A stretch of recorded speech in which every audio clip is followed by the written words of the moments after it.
한 주간 잘 보내셨습니까? 날씨가 많이 추워서 교회 오시는데 쉽지 않았으리라 생각을 합니다. 겨울이니까 그렇지라고 생각할 수도 있지만 또 이렇게 갑자기 추위가 우리 주위에 오고 나니까 여러 가지로 불편한 것이 한두 가지가 아니었습니다. 아무쪼록 오늘 성전에 나와서 또 예배하는 가운데 오늘 또 특별히 재직 헌신 예배를 주일 낮 예배 때 이렇게 드리게 되어서 감격스럽고 또 감사하기도 합니다. 아무쪼록 오늘 말씀을 통해서 하나님께서 우리 성도님들 또 특별히 재직으로 세워주신 직분자들 위해 또 하나님의 은혜와 은총이 더 크게 역사하시고 은혜로 함께 하시는 이 시간이 되었으면 좋겠습니다. 오늘은 재직 헌신 예배이다 보니까 우리 재직들 모두가 하나님 앞에 헌신을 새롭게 다짐하는 그런 날이 되었으면 좋겠습니다. 이제 2026년도가 새롭게 시작되었는데 1월 달이 채 지나기 전 우리가 재직 헌신 예배를 통해서 이 한 해 또 하나님께서 우리 재직들의 그 발걸음마다 하나님이 동행하심을 우리가 몸으로 느끼고 체험하시면서 오늘 그 발걸음 속에 하나님이 나와 함께 하신다 하는 그러한 귀한 믿음을 가지고 여러분들이 이 새해를 맞이하고 또 잘 감당하고 교회를 세워나가는 우리 재직들 모두가 되었으면 좋겠습니다. 재직은 단순히 직분을 맡은 사람이 아닙니다. 재직은 한마디로 표현하면 교회의 기둥이고요, 주님의 몸된 교회를 세우는 일꾼이기도 합니다. 오늘 우리가 타이틀을 재직 헌신 예배로 이렇게 드리는 이유는 내가 재직으로서 오늘 맡은 사명을 다시 확인하고 섬김의 자리에서 충성하기로 결단하는 시간이기도 합니다. 오늘 우리 재직들 모두 마음에 그래, 내가 2026년도 새해를 하나님이 나에게 허락해 주셨는데 내가 이 한 해에는 좀 더 다르게 오늘 새로운 마음을 결심하고 하나님을 더 잘 섬기고 믿고 예배 참석으로부터 시작해서 하는 모든 일들이 하나님께 영광이 돌려지는 새해가 되기로 결심하면서 오늘 예배에 참여하시는 우리 재직들, 성도님들 되었으면 좋겠습니다. 자, 재직은 첫 번째로요, 섬김의 자리예요. 재직은 섬김의 자리예요. 한번 따라해 보실까요? 재직은 섬기는 자이다. 아멘. 재직은요, 섬기는 자리예요. 직분은 권위가 아닙니다. 재직은 섬김의 책임을 가지고 있습니다. 예수님께서 이 땅에 오셔서 당신의 공생의 사역을 거의 마칠 즈음에 어느 날 허리춤에다가 수건을 한 장 끼시고 세숫대야에다가 물을 담아가지고 제자들 다 앉으라 하시면서 예수님이 제자들의 발을 씻겨줍니다. 선생님이 우리의 발을? 그러면서 처음에는 거부하는 제자들도 있었어요. 그러나 예수님이 얘들아, 내가 너희들의 발을 씻기지 않으면 너는 나와 상관이 없는 거야. 그 본문의 내용 끄트머리에 가서 보면 이것은 영접하는 사건이다라고 말씀을 하십니다. 그래서 예수님이 제자들의 발을 다 씻어주어요. 그 중에 제자 중에 베드로는 이렇게 말합니다. 예수님, 이왕이면 나 목욕을 시켜주세요. 차라리 발만 씻겨주지 말고. 그랬더니 예수님이 아니다. 발 씻는 것이 곧 나를 영접하는 거고 내가 또한 너희를 영접하는 거야. 그러면서 예수님이 이 땅에 와서 섬김의 모습을 우리에게 보여주고 있습니다. 성경에는 이런 말씀이 있어요. 창세기 1장에 보면 우리에게 복을 주셨는데 어떤 복을 주셨느냐? 생육, 번성, 충만. 생육, 번성, 충만이라고 하는 복을 주셨어요. 이것은 한마디로 표현하면 자연적인 복이에요. 이 세상에 생명을 가지고 태어난 모든 인간은 하나님께서 생육과 번성과 충만의 복을 다 주셨어요. 그런데 하나님께서 선택한 하나님의 백성들에게는요, 두 가지 복을 더 주셨어요. 그건 뭐냐면 정복과 다스림이에요. 정복과 다스림이라고 하는 복을 주셨는데요. 여기에 정복이라고 하는 것은요, 반드시 우리의 힘이나 우리의 능력이나 이런 걸 가지고 이루는 게 아닙니다. 반드시 이 정복과 다스림을 이루기 위해서는 뭐가 필요하느냐? 하늘에서 반드시 하나님의 은혜의 비가 내려야 된다는 것을 전제하고 있어요. 하나님으로부터 내려지는 은혜를 받아야 우리가 정복과 다스림이라고 하는 역사를 이루어 갈 수 있다는 것입니다. 흔히 상식적으로 정복이 뭡니까? 연약한 자를 무너뜨리고 그 다음에 연약한 나라를 침공을 하는 것 정복이라 그러죠. 세상에 칼과 총으로 정복한 위대한 정복자들 많이 있습니다. 그러나 여러분 생각해 보세요. 이 성경에서 말하고 있는 이 정복을 전투적인 용어로 생각을 하시면 안 된다는 거예요. 왜냐하면 예수님이 이 세상에 오실 때 우리에게 제자들에게 이렇게 말씀하십니다. 내가 너희에게 섬김을 받으러 온 것 같으냐? 아니면 내가 너희를 섬기려고 온 것 같으냐? 그렇게 물었어요. 여러분은 어떻습니까? 예수님이 이 땅에 어떻게 오셨어요? 섬기기 위해서 오셨나요? 아니면 섬김을 받으러 오셨나요? 섬김을 받으러 오신 거예요? 아니죠? 예수님이 이 땅에 오셔서 섬기기 위해서 오셨다 그래요. 섬기기 위해서 내가 왔다 그럽니다. 여러분, 이게 성경이 말하는 정복이에요. 힘과 능력과 권세로 이 세상에 피 흘리며 연약한 자들을 짓누르고 압박하는 정복이 아니라 당신 자신의 몸을 십자가에 매달아 피를 흘리시고 희생하시고 그럼으로써 주님은 이 세상에 완전한 정복자로서 오늘날 이 시대까지 단 한 분 세상의 정복자로서 주님이 이 땅에 오셨다는 사실을 우리가 아는 거죠. 하나님께 보이는 거예요. 사람한테 보이려고 하는 게 아니에요. 하나님이 보시는 우리의 장사가 돼야 된다는 말이죠. 창세기 4장에 보면 가인과 아벨이 인간 최초로 하나님께 제사를 드립니다. 가인은 뭐 하는 사람이에요? 농사하는 사람이에요. 아벨은요? 양을 치는 사람입니다. 이거는 뭐 구별되었다, 뭐 특별하다 그런 얘기를 하는 게 아니에요. 자기 생업에 그대로 종사하면서 살았던 두 사람입니다. 그런데 이들이 이제 가을이 되어서 모든 곡식을 농사한 사람은 곡식을 드렸을 것이고요. 양을 치는 사람은 양 중에 한 마리 선택해서 하나님께 처음에 제사를 드렸을 겁니다. 여기에는 다른 게 없어요. 그냥 자기의 삶을 드리는 거예요. 속마음을 드린 거예요. 가인도 아벨도 똑같이 하나님께 제사를 드렸습니다. 그 다음에 그들 모두가 감사한 마음으로 드렸습니다. 성경에는 그런 내용은 안 나옵니다. 그냥 제사 드렸다라고만 나왔어요. 그런데 처음 제사를 드리는데 정성이 안 들어갔을까요? 가인도 아벨도 다 똑같이 정성으로 드린 거예요. 그러면 온갖 정성을 다해서 제사를 드렸는데 결과적으로 보니까요, 한 사람의 제사는 하나님이 안 받으셨고 한 사람의 제사는 하나님이 받으셨어요. 이게 정성이 없어서 그런가? 우리가 그렇게 생각할 수 있어요. 그런데 이 제사의 결과가 뭐냐 하면 가인의 본색이 드러났다는 거예요. 제사 처음에 드릴 때는 본색이 안 드러났어요. 제사 드리고 나니까 본색이 드러난 거예요. 어떻게 드렸습니까? 만약 가인이 진실된 마음으로 하나님 앞에 번제를 드렸다면 먼저 어떻게 해야 될까요? 하나님께 물어야 옳은 거예요.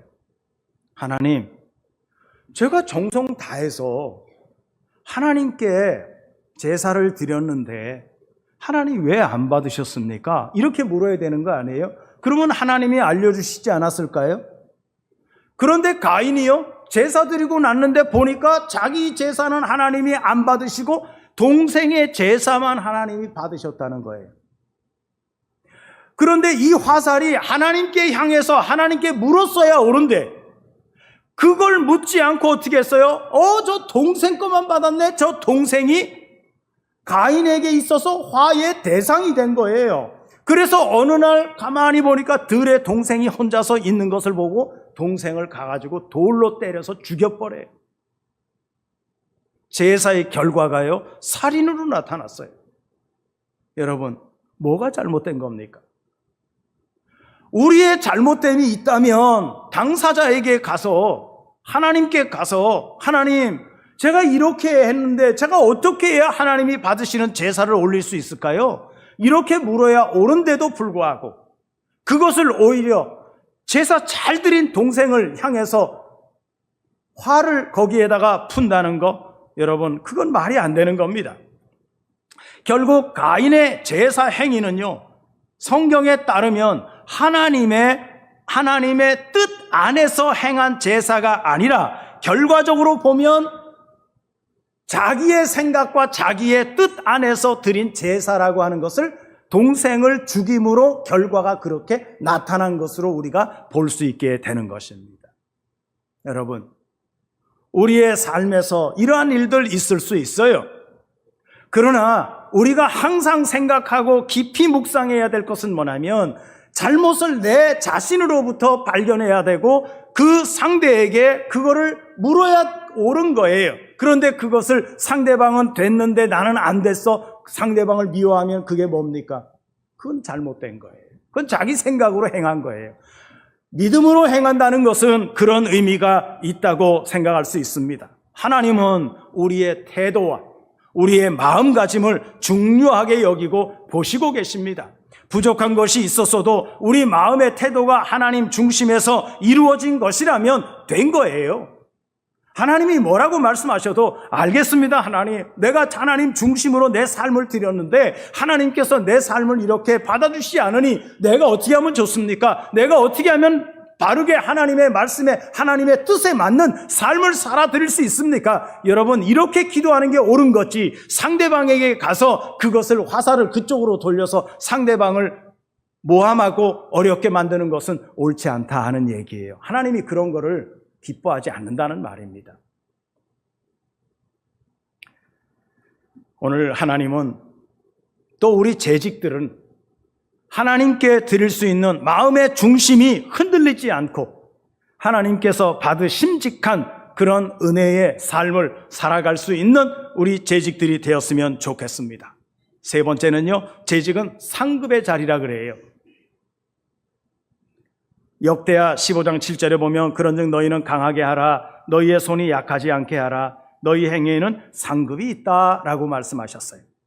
이사야 40장 10절에도 보면 보라, 주 여호와께서 장차 강한 자로 임하실 것이요 친히 그의 팔로 다스리실 것이라, 보라, 상급이 그에게 있고 보응이 그의 앞에 있다 그랬어요.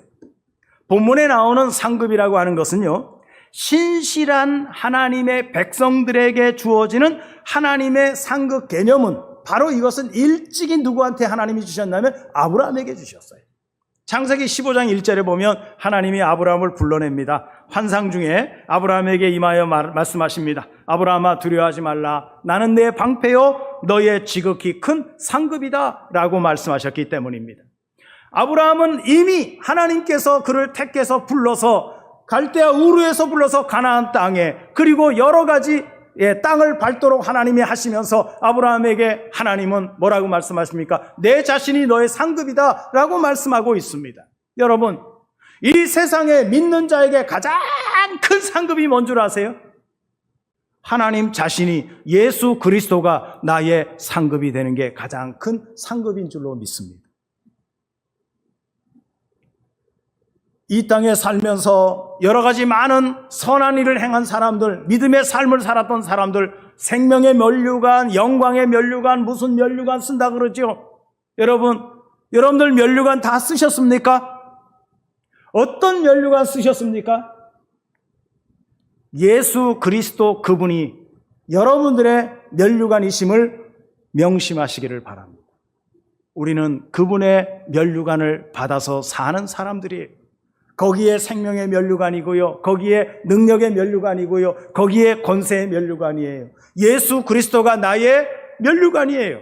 하나님은 아브라함의 면류관이셨습니다. 그래서 너의 상급이라고 말씀하고 있습니다.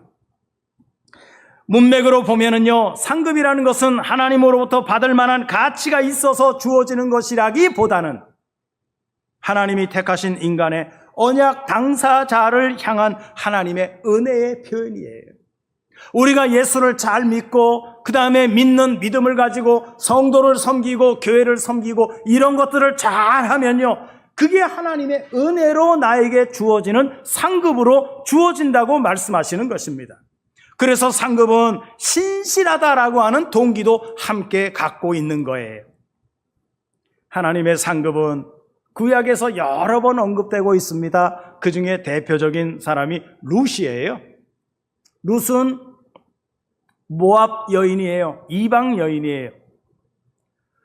룻기서를 자세히 보게 되면 아비멜렉이라고 하는 사람이 부인 나오미와 함께 두 아들을 데리고 베들레헴을 떠납니다.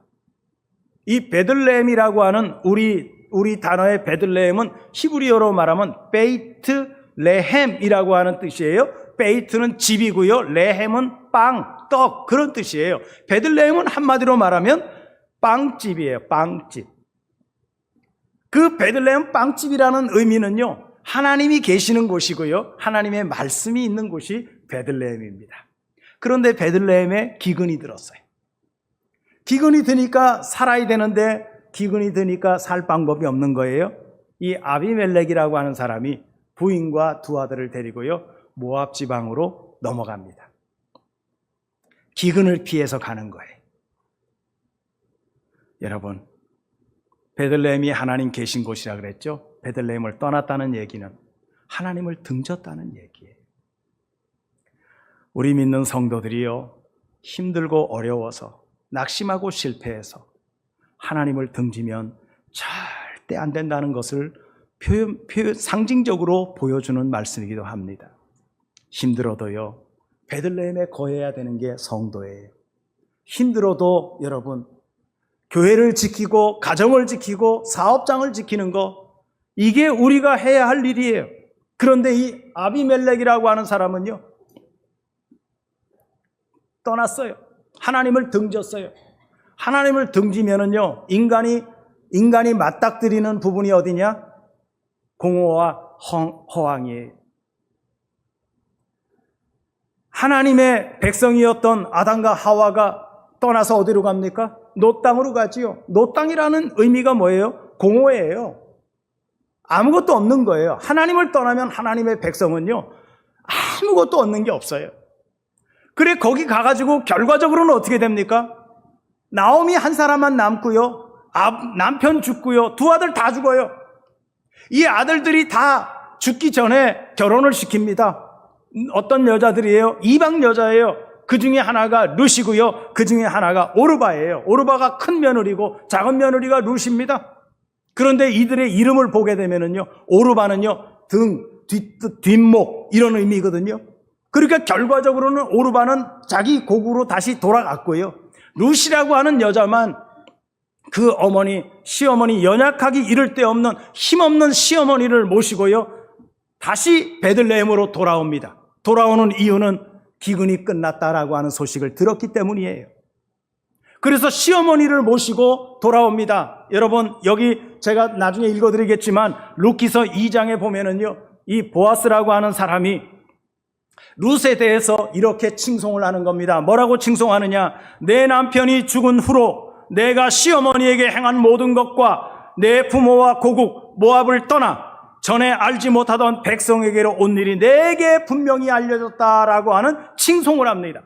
여기에 보면 그의 시아버지였던 엘리멜렉이라고 하는 사람은 이 베들레헴을 등져서, 하나님을 등져서 모압이라고 하는 이방 땅으로 왔지만, 모압 여자였던 룻이라고 하는 여자는 이제 자기의 고국과 자기의 부모를 등지고 어디로 가는 거예요? 내가 알지 못하던 백성에게로 왔다, 이스라엘 백성에게 속했다라고 이렇게 표현을 하고 있는 것입니다.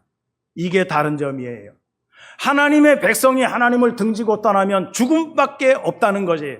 그러나 하나님의 백성이 아닌 이방 백성이 자기 백성을 비록 등지고서라도 하나님을 찾고 하나님을 믿으려고 그 힘없는 시어머니를 따라서 찾아오는 룻이라고 하는 여자는 하나님께 복을 받은 여자라고 칭송을 받을 수밖에 없다는 사실을 성경은 우리에게 말씀을 하고 있는 것입니다. 그래서 보아스가요, 룻기서 2장 12절에 이렇게 말합니다. 여호와께서 내가 행한 일에 보답하기를 원하고 이스라엘의 하나님 여호와께서 그의 날개 아래 보호를 받으러 내게 온전한 상 주시기를 원한다라고 말씀하고 있어요. 그래서 결국 룻은요, 이방 여인이었고요, 남편을 잃어버린 여인이지만 그러나 하나님께서 보아스라고 하는 이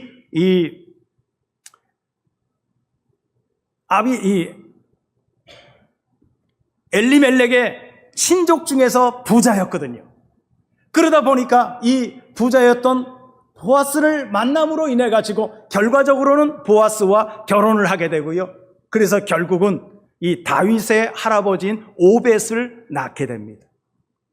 그러면 룻이라고 하는 여자는 결국 누가 되는 거예요? 다윗의 증조모가 되는 은혜를 입게 된 거예요. 이방 여인입니다. 하나님을 믿을 수 없는 자리에서 하나님을 따라왔고 시어머니 연약하기 이를 데 없는 시어머니를 복량해 드리면서 그 고난과 역경을 거치면서 결과적으로는 하나님께 귀한 상급을 얻게 된 은총을 얻었다는 것입니다. 여러분, 우리 재직이라는 건요, 이런 상급이 우리에게 있는 거예요. 지금은 내 손에 잡히지 않고 뜬구름 잡는 것 같이 보일지는 모르지만 그러나 하나님께서 성경에 이렇게 역력하게 우리에게 이렇게 말씀해 주신 것을 보면 우리에게도 이와 같은 룻에게 주셨던 하나님의 상급, 온전한 상 주시기를 원한다. 그래서 룻은 그 상을 받았고 그 상을 받은 것을 오늘날 이 시대를 살아가고 있는 믿음의 하나님의 자녀들에게 이와 같은 은혜의 말씀을 줄 수 있게 되었다는 것입니다. 얼마나 멋져요, 여러분. 상급이란 영원한 구원이라고 하는 하나님의 선물로 말하고 있기도 합니다. 마태복음 25장 34절에 그때의 임금이 그 오른편에 있는 자들에게 이르시되 내 아버지께 복받을 자들이여 나와 장세로부터 너희를 위하여 예비된 나라를 상속받으라, 이렇게 말씀하고 있어요. 계시록 11장 18절에 보면 이방들이 분노하며 주의 진노가 내려 죽은 자를 심판하시며 종 선지자들과 성도들과 또 작은 자든지 큰 자든지 주의 이름을 경외하는 자들에게 상 주시며 또 땅을 망하게 하는 자들을 멸망시킬 때로소이다라고 말씀하고 있습니다. 여러분, 하나님은 때가 되시면 상 줄 자에게 상을 주시고 벌 받을 자에게 벌을 주십니다. 아직 내 눈앞에 그 상황이 이루어지지 않았기 때문에 우리가 때로는 퀘스천 마크를 붙일 때도 있지만 반드시 하나님은 말씀처럼 말씀하신 대로 신실하시기 때문에 이와 같은 약속을 그대로 지키시고 이루어 가시는 하나님이신 줄을 믿습니다. 그 믿음 갖고 여러분 교회를 섬기는 재직들이 되었으면 좋겠습니다. 여러분들이 하는 수고는요, 절대 헛되지 않습니다. 어디에 기록될까요? 하나님 나라의 기록이 될 줄로 믿습니다. 하나님이 기억하십니다. 하나님이 여러분들의 기업에 상을 주십니다. 재직의 헌신을 통해서 교회의 성장뿐 아니라 영원한 상급으로 이어갈 수 있는 우리 재직 모두가 되었으면 좋겠습니다. 이러한 하나님의 은혜가 오늘 재직 헌신 예배를 드리고 있는 우리 모두에게 임하기를 바랍니다. 재직은 무슨 자리일까요? 섬김의 자리예요. 재직은 충성의 자리예요. 또 재직은 상급의 자리입니다. 재직 헌신 예배라고 해서 이거 하나의 의식이지 행사 아니에요. 여러분들의 마음밭이 바꿔지는 거고요. 여러분들의 생각이 변화되는 거고요. 여러분들이 그 변화된 마음과 생각을 통해서 여러분들이 움직이고 여러분들이 활동하고 여러분들의 모습이 그러한 삶의 하나하나에서 나타나고 드러나게 될 때 하나님은 영광을 받으시는 것입니다.